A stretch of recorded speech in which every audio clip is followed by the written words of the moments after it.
Hi, I'm John Green. This is Crash Course U.S. History, and today we're going to talk about slavery, which is not funny. Yeah, so we put a lay on the eagle to try to cheer you up, but let's face it, this is going to be depressing. With slavery, every time you think like, oh, it couldn't have been that bad, it turns out to have been much worse. Mr. Green, but what about— Yeah, me from the past. I'm going to stop you right there because you're going to embarrass yourself. Slavery was hugely important to America. I mean, it led to a civil war, and it also lasted what, at least in U.S. history, counts as a long-ass time, from 1619 to 1865. And yes, I know there's a 1,200-year-old church in your neighborhood in Denmark, but we're not talking about Denmark. But slavery is most important because we still struggle with its legacy. So yes, today's episode will probably not be funny, but it will be important.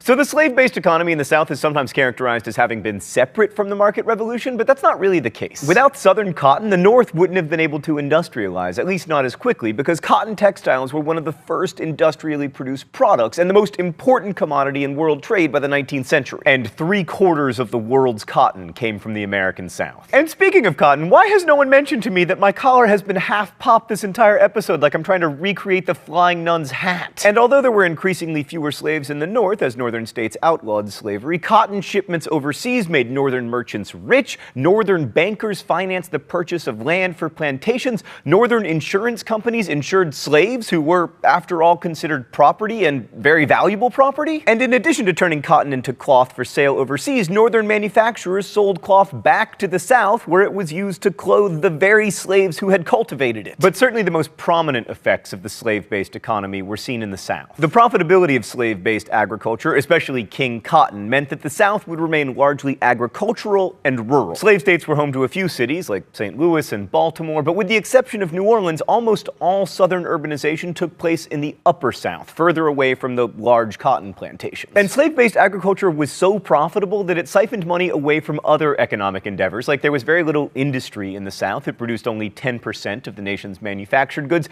and as most of the capital was being plowed into the purchase of slaves, there was very little room for technological innovation, like, for instance, railroads. This lack of industry and railroads would eventually make the South suck at the Civil War, thankfully. In short, slavery dominated the South, shaping it both economically and culturally. And slavery wasn't a minor aspect of American society. By 1860, there were 4 million slaves in the U.S., and in the South, they made up 1/3 of the total population. Although in the popular imagination, most plantations were these sprawling affairs with hundreds of slaves, in reality, the majority of slaveholders owned 5 or fewer slaves. And of course, most white people in the South owned no slaves at all, although if they could afford to, they would sometimes rent slaves to help with their work. These were the so-called yeoman farmers who lived self-sufficiently, raised their own food, and purchased very little in the market economy. They worked the poorest land, and as a result, were mostly pretty poor themselves. But even they largely supported slavery, partly perhaps for aspirational reasons, and partly because the racism inherent to the system gave even the poorest whites legal and social status. And Southern intellectuals worked hard to encourage these ideas of white solidarity and to make the case for slavery. Many of the founders, a bunch of whom you'll remember held slaves, saw slavery as a necessary evil. Jefferson once wrote, quote,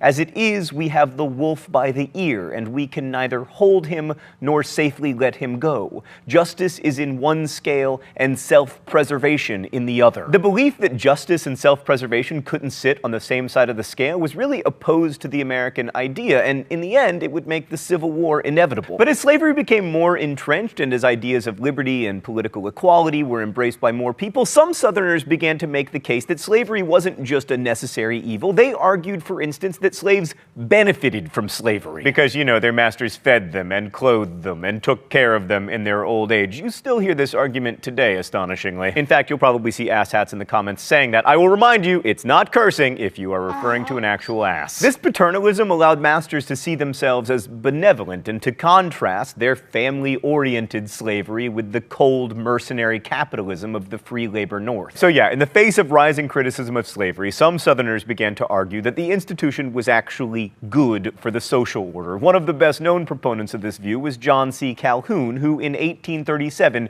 said this in a speech on the Senate floor: "I hold that in the present state of civilization, where two races of different origin and distinguished by color and other physical differences, as well as intellectual, are brought together, the relation now existing in the slaveholding states between the two is, instead of an evil, a good, a positive good. Now, of course, John C. Calhoun was a fringe politician and nobody took his views particularly seriously. Well, he was Secretary of State from 1844 to 1845. Well, I mean, who really cares about the Secretary of State, Stan?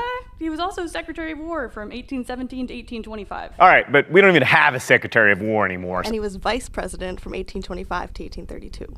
Oh my God, were we insane? We were, of course, but we justified the insanity with biblical passages and with the examples of the Greeks and Romans and with outright racism, arguing that black people were inherently inferior to whites and that not to keep them in slavery would upset the natural order of things, a worldview popularized millennia ago by my nemesis, Aristotle. God, I hate Aristotle. You know what defenders of Aristotle always say? He was the first person to identify dolphins. Well, okay. Dolphin identifier. Yes, that is what he should be remembered for, but he's a terrible philosopher. Here's the truth about slavery. It was coerced labor that relied upon intimidation and brutality and dehumanization. And this wasn't just a cultural system, it was a legal one. I mean, Louisiana law proclaimed that a slave owes his master a respect without bounds and an absolute obedience. The signal feature of slaves' lives was work. I mean, conditions and tasks varied, but all slaves labored usually from sunup to sundown and almost always without any pay. Most slaves worked in agriculture on plantations, and conditions were different depending on which crops were grown. Like slaves on the rice plantations of South Carolina had terrible working conditions, but they labored under the task system, which meant that once they had completed their allotted daily work, they would have time to do other things. But lest you imagine this is like how we have work and leisure time, bear in mind that they were owned and treated as property. On cotton plantation, most slaves worked in gangs, usually under the control of an overseer or another slave who was called a driver. This was back-breaking work done in the southern sun and humidity, and so it's not surprising that whippings or the threat of them were often necessary to get slaves to work. It's easy enough to talk about the brutality of slave discipline, but it can be difficult to internalize it. Like, you look at these pictures, but because you've seen them over and over again, they don't have the power they once might have. The pictures can tell a story about cruelty, but they don't necessarily communicate how arbitrary it all was, as, for example, in this story told by a woman who was a slave as a young girl. The overseer went to my father one morning and said, "Bob, I'm gonna whip you this morning." Daddy said, "I ain't done nothing." And he said, "I know it. I'm gonna whip you to keep you from doing nothing." And he hit him with that cowhide. You know, it would cut the blood out of you with every lick if they hit you hard. That brutality, the whippings, the brandings, the rape, was real, and it was intentional because in order for slavery to function, slaves had to be dehumanized. This enabled slaveholders to rationalize what they were doing, and it was hoped to reduce slaves to the animal property that is implied by the term chattel slavery. So the idea was that slaveholders wouldn't think of their slaves as human, and slaves wouldn't think of themselves as human. But it didn't work. Let's go to the thought bubble. Slaves' resistance to their dehumanization took many forms, but the primary way was by forming families. Family was a refuge for slaves and a source of dignity that masters recognized and sought to stifle. A paternalistic slave owner named Bennett H. Barrow wrote in his Rules for the Highland Plantation, "No rule that I have stated is of more importance than that relating to Negroes marrying outside of the plantation. It creates a feeling of independence." Most slaves did marry, usually for life, and when possible, slaves grew up in two-parent households. Single-parent households were common, though, as a result of one parent being sold. In the Upper South, where the economy was shifting from tobacco to different, less labor-intensive cash crops, the sale of slaves was common. Perhaps 1/3 of slave marriages in states like Virginia were broken up by sale. Religion was also an important part of life in slavery. While masters wanted their slaves to learn the parts of the Bible that talked about being happy in bondage, slave worship tended to focus on the stories of Exodus, where Moses brought the slaves out of bondage, or biblical heroes who overcame great odds like Daniel and David. And although most slaves were forbidden to learn to read and write, many did anyway, and some became preachers. Slave preachers were often very charismatic leaders, and they roused the suspicion of slave owners, and not without reason. Two of the most important slave uprisings in the South were led by preachers. Thanks, Thought Bubble. Oh, it's time for the mystery document? We're doing 2 set pieces in a row? All right. The rules here are simple. I wanted to reshoot that, but Stan said no. I guess the author of the mystery document. If I am wrong, I get shocked with the shock pen. Since I have been in the Queen's dominions, I have been well contented. Yes, well contented for sure. Man is as God intended he should be. That is, all are born free and equal. This is a wholesome law, not like the Southern laws, which puts man made in the image of God on level with brutes. Oh, what will become of the people, and where will they stand in the day of judgment? Would that the 5th verse of the 3rd chapter of Malachi were written as with a bar of iron and the point of a diamond upon every oppressor's heart, that they might repent of this evil and let the oppressed go free. All right, it's definitely a preacher, because only preachers have read Malachi. Probably African American, probably not someone from the South. I'm going to guess that it is Richard Allen, the founder of the African Methodist Episcopal Church. Ah, dang it! It's Joseph Taper, and Stan just pointed out to me that I should have known it was Joseph Taper because it starts out, since I have been in the Queen's dominions. He was in Canada. He escaped slavery to Canada, the Queen's dominions. All right, Canadians, I blame you for this, although thank you for abolishing slavery decades before we did.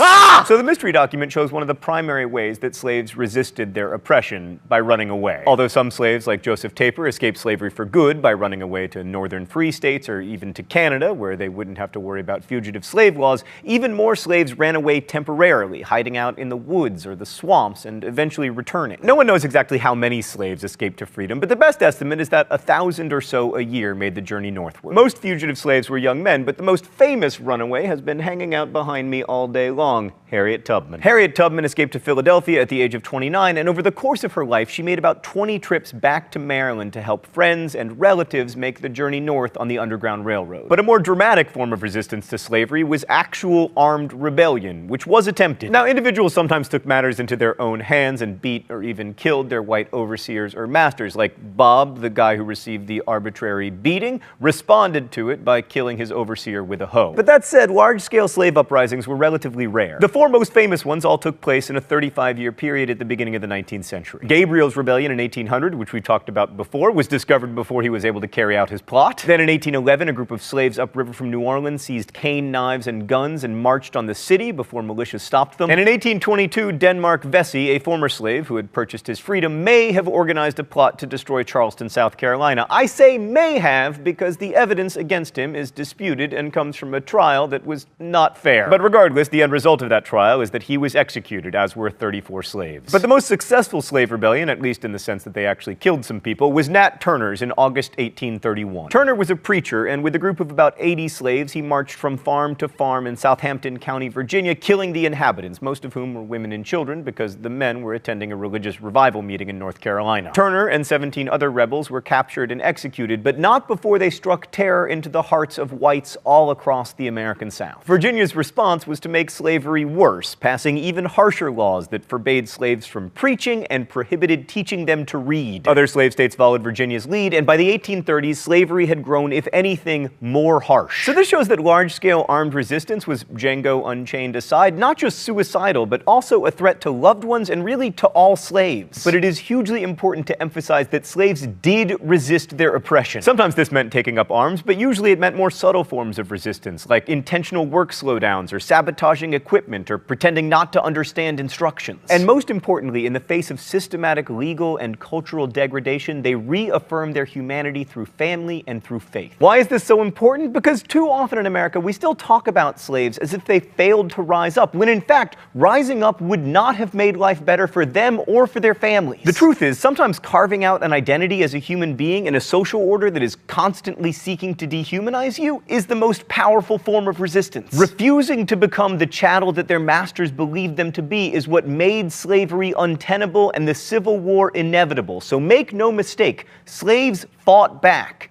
and in the end, they won. I'll see you next week. Crash Course is produced and directed by Stan Mower. The script supervisor is Meredith Danko. Our associate producer is Danica Johnson. The show is written by my high school history teacher, Raul Meyer, and myself, and our graphics team is Thought Cafe. Every week there's a new caption to the Libertage, but today's episode was so sad that we couldn't fit a Libertage in until now. Suggest Libertage captions in comments, where you can also ask questions about today's video that will be answered by our team of historians. Thanks for watching Crash Course, and as we say in my hometown, don't forget to be abolitionist.